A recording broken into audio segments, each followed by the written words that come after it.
አልበርት አንስታይን በአንድ ወቅት እንዲህ ብሎ ነበር፣ በወጣትነት ጊዜ በሚያም በእድሜ መግፋት ጊዜ ግን እጅግ ጣፋጭ በሚሆን ብቸኝነት ውስጥ እኖራለሁ። ይህ የሚያሳየው አንድ ሰው በበሰለ ቁጥር ድብቅነት ለነፍሱ የሚሰጠውን ሰላም እያወቀ እንደሚሄድ ነው። አንስታይን ለረጅም ሰዓታት ብቻውን ሆኖ ማሰብ ይወድ ነበር። ማህበራዊ ጫጫታ የአንድን ሰው የፈጠራ መስመር እንደሚያቋርጥ ያምናል። ለዛም ነው እንዲህ ያለው፣ ብቸኛ ወይም ድብቅ ሁን። ይህም እንድታደንቅና እውነትን እንድትፈልግ ጊዜ ይሰጥሃል። ቅዱስ የሆነ የማወቅ ጉጉት ይኖርህ። ህይወትህን ዋጋ ያለው አድርገው። አንስታይን ምንም እንኳ ዝነኛ ቢሆንም ከሰዎች ጋር ብዙ መሽከርከርን አይወድም ነበር። ለእርሱ ዝናና የሰዎች ትኩረት እንደ እስር ቤት ነበሩ። ስለዚህ በተቻለው መጠን ቀለል ያለና ለብዙ ሰው የማይታይ ህይወትን መርጧል። የስነ ልቦና ጠበብቶች እንደሚሉት አንስታይን ድብቅ በመሆኑ ውጤታማ ሊሆን ችሏል። በአሁን ዘመን ካልታየው አልኖርኩም የሚል አስተሳሰብ በሰፈነበት ዓለም ውስጥ ድብቅ መሆን ትልቅ የስነ ልቦና የበላይነት ነው። ለምን ድብቅ መሆን እንዳለባችሁ ሳይንሳዊ ምክንያቶችን እንመልከት። ሰዎች አብዛኛውን ጊዜ እቅዳቸውን ወይንም የሰሩትን ስራ ለሰው በማሳወቅ አድናቆት ማግኘት ይፈልጋሉ። ይህ ግን ጎጂ ጎን አለው። ጥናቶች እንደሚያሳዩት እቅድን ለሰው ቀድሞ መናገር አይምሮ ግቡ ላይ እንደደረሰ አድርጎ እንዲሰማው ያደርገዋል። በዚህም ምክንያት እቅዱን ለመተግበር የሚያስፈልገው ተነሳሽነት ይቀንሳል። ድብቅ መሆን ጉልበትን ወደ ወሬ ሳይሆን ወደ ተግባር ለማውረድ ያግዛል። ስለዚህ ውጤቱ ሲታይ እንጂ ሲታቀድ አይነገርም። ሰዎች በተለይ ደግሞ ወጣቶች በጓደኞቻቸውና በዙሪያቸው ባሉ ሰዎች አስተሳሰብ የመቀረጽ እድላቸው ሰፊ ነው። ድብቅነት ለራስ ሰላማዊ ስፍራ ነው። በዚህ ስፍራ ውስጥ የሌሎች ሰዎች ድምፅ አይገባም። ስለዚህ የራሳችሁን ፍላጎት ከሌሎች ፍላጎት መለየት ትጀምራላችሁ። ይህ እኔ የምፈልገው ነው ወይስ ሰዎች እንዲያዩልኝ የምፈልገው ነው የሚለውን ጥያቄ ለመመለስ ድብቅነት የግድ ነው።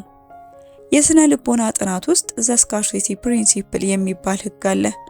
አንድ ነገር በቀላሉ የማይገኝ ሲሆን እሴቱ ይጨምራል። ሁሉንም ነገር ለሰው ግልጽ የማታደርጉ ከሆነ ሰዎች ለእናንተ ያላቸው ክብር ይጨምራል። ሚስጥራዊነት ጥልቀት እንዳላችሁ ያሳያል። ወሬኛ ሳይሆን አስተዋይ ተብሎ ለመታወቅ ድብቅነት መሳሪያ ነው። ድብቅነት የድክመት ምልክት ሳይሆን የጥንካሬ፣ የጥበብና የስነ ልቦና ጤንነት መሰረት ነው። እነዚህን ወሳኝ ህጎች ተረድቶ መተግበር በዛሬው ክፍት በሆነ ዓለም ውስጥ ራስን ለመጠበቅ ወሳኝ ነው። አይምሮን ከውጭ ድምፅ፣ ግፊትና ከልክ ያለፈ መረጃ መጠበቅ ማለት ነው። የሰዎች የማያቋርጥ አስተያየት፣ ንጽጽርና ፍርድ የአይምሮ ሰላምን ይነጥቃል። ስነ ልቦናዊ ጥናቶች እንደሚያሳዩት የማያቋርጥ ማህበራዊ ግንኙነት ከመጠን ያለፈ የሶሻል ሚዲያ አጠቃቀምን ጨምሮ የጭንቀት ወይም አንዛይቲ እና ዲፕሬሽን ስሜቶችን ሊጨምር ይችላል። ድብቅነት ለራሳችሁ የምታስቡበት፣ የምትረጋጉበትና ውስጣዊ ጥንካሬን የምትገነቡበት ቦታ ይሰጣችኋል። ራስን ማወቅ ወይም ሰልፍ አዌርነስ ችሎታን ያጎለብታል። ስሜታችሁን በብቃት እንድትቆጣጠሩ ይረዳችኋል። የውስጥ ጉልበታችሁን ፊዚካሊ እንደ ሜንታል ኢነርጂ የምትቆጣጠሩበት መንገድ ነው። ስለ ህይወታችሁ ሁሉንም ነገር ለሰው መናገር፣ መከላከል ወይንም ማስረዳት አድካሚ ነው። የስነ ልቦና ባለሙያዎች ሶሻል በርናውት ብለው የሚጠሩት ሁኔታ አለ። ይህም ከመጠን በላይ በማህበራዊ ግንኙነቶች ወይም በሌሎች ሰዎች ጉዳይ ጣልቃ በመግባት የሚመጣ የአይምሮና የሰውነት ድካም ነው። የድብቅነት ወሳኝ ህጎችን እስቲ ተንትነን ለማየት እንሞክር። አንደኛው ዘ ሎው ኦፍ አንሪቪልድ አምቢሽን፣ ትልቅ የሆነ እቅዳችሁንና ምኞታችሁን ተግባር ላይ እስክታውሉ ድረስ በሚስጥር ያዙት። ምክንያቱም እቅዱን ለሰው መናገር አይምሮን በሐሰት ደስታ እንዲሞላ ያደርገዋል። በተጨማሪም ከሰዎች የሚመጡ አሉታዊ አስተያየት ወይም ምቀኝነት የመነሳሳትን ስሜት ሊገድል ይችላል። እናንተ እስካልተናገራችሁ ድረስ ሰዎች ምን እያሰባችሁ እንደሆነ ላይገምቱ ይችላሉ። ስለዚህ ባለመናገራችሁ ምቀኛ ወይም ጠላትን ትቀንሳላችሁ። ትኩረታችሁን እንድትሰበስቡና እቅዳችሁን በዝምታ እንድትፈጽሙ ይረዳችኋል። ሁለተኛ ደግሞ ስለ ፍቅር ግንኙነታችሁ ዝርዝር ጉዳዮችን አለመግለጽ ነው። የግል አለመግባባቶቻችሁንም ሆነ አስደሳች ጊዜያትን በብዙ ሰው ፊት አትወያዩ።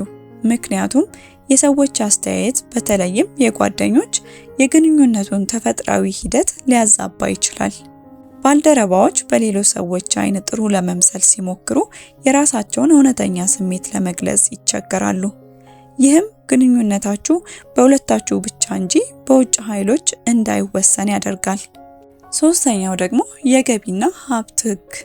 ስለ ገቢያችሁ ምንጭ፣ ስለ ሀብታችሁ መጠን ወይም ስለ ወጪያችሁ ዝርዝር ለሌሎች አትግለጹ።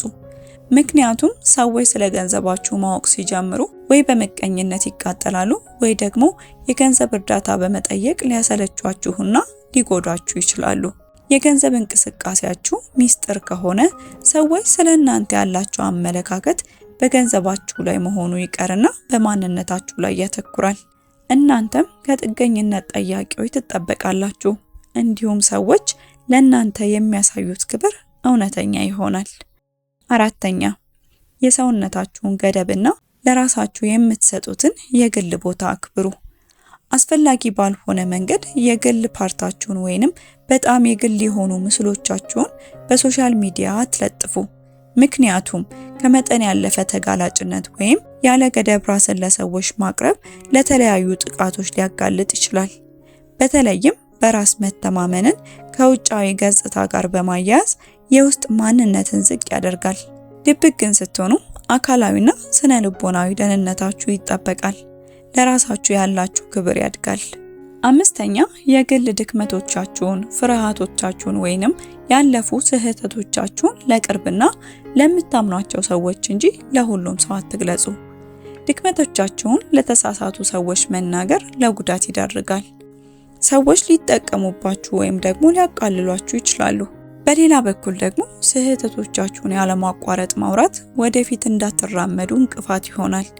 ከነዚህ ነገር መታረም ራስን ካላስፈላጊ ትችትና መሳለቂያነት ትጠብቃላችሁ። ደካማ ጎናችሁን ለማስተካከል በራሳችሁ ላይ እንድታተኩሩ ያደርጋችኋል። ስድስተኛ፣ ትልቅ ውሳኔ ከማድረጋችሁ በፊት ከራስ ጋር መመካከርን ልመዱ። የሌሎችን አስተያየት ስሙ፣ ነገር ግን የመጨረሻውን ውሳኔ በራሳችሁ ፍላጎትና እምነት ላይ ተመስርታችሁ አድርጉ። ምክንያቱም ግሩፕ ቲንክ የተሰኘ ክስተት አለ። ይህም ሰዎች በቡድን ውስጥ ሲሆኑ ትክክለኛውን ውሳኔ ከማድረግ ይልቅ የቡድን አስተሳሰብ ዝንባሌ ማሳየታቸው ነው። ከነዚህ ስህተቶች መታረም በራስ ውሳኔ የመተማመን ስሜታችሁ ይጨምራል። እነዚህን እስካሁን ያየናቸውን ነገሮች በተገቢው መንገድ ብትተገብሯቸው በህይወታችሁ ላይ ትልቅ ለውጥ ታመጣላችሁ። ድብቅነት በዚህ በዲጂታል ዘመን ውስጥ የምትኖሩበት የአእምሮ ምሽግ ነው። እነዚህን ህጎች መከተል ማለት ከዓለም መገለል ማለት ሳይሆን ከዓለም ግፊት ራስን በማራቅ እውነተኛ ማንነት እንድትገነቡና የራሳችሁን መንገድ በልበ ሙሉነት እንድትጓዙ የሚያስችል ጥበብ ነው። ድብቅ በመሆን ውጤታማ ትሆናላችሁ። ስለዚህ ድብቁ ነው። የዛሬውን ቪዲዮ እዚህ ላይ ያበቃው። ዳግም እስክንገናኝ ቻው። ላይክ፣ ሼር፣ ሰብስክራይብ ማድረግ አይረሳ።